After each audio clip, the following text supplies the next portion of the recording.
Okay, so here we are. We're down to the final stages. I'm trying to keep a fine balance between the war scars that are wrought into it from the years of use, and was given to my customer by his father, as so the story goes. Seen a lot of wear and tear, so I had to find a balance between restoring it, sand it out the majority of the deep dents, while leaving some of the war scars. I've gotten the majority of the shredded ends out in here. Turn it around, we can see where it was repaired in this area.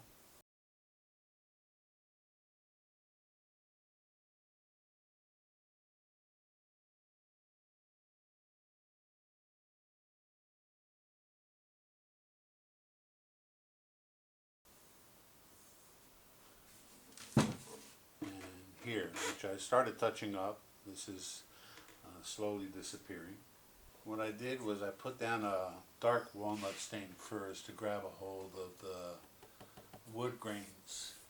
I came back after that dried, scuffed it up a little bit, and then added some red dye.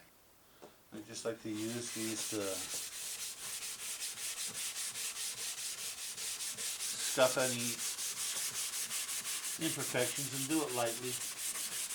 Don't have to take the sanding too serious.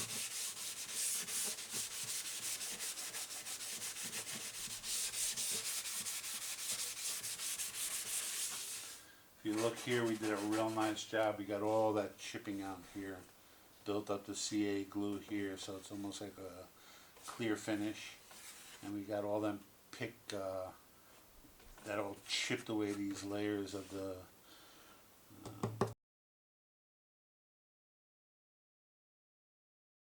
this is regular shellac, Thai shellac. Put a little bit in there. This should work for the whole guitar. I don't need a lot. Okay. This is denatured alcohol. I just put it in a regular rubbing alcohol one that's empty. That about 50-50. So what we have in there is a 50-50 mixture of denatured alcohol and lacquer. And I will color that. Dip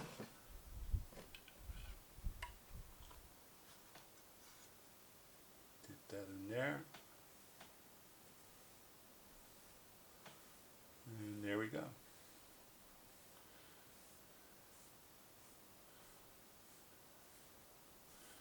You got to be careful with this. This will get sticky real quick.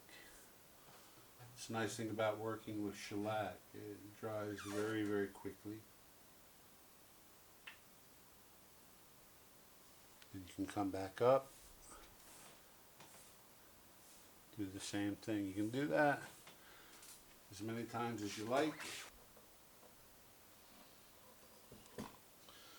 Okay.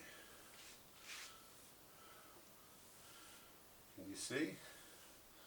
I'm going with the wood. When we start the French polish, we do the same thing, but we do a little bit different. We might go in a little circular motions. Come around and hit the back side.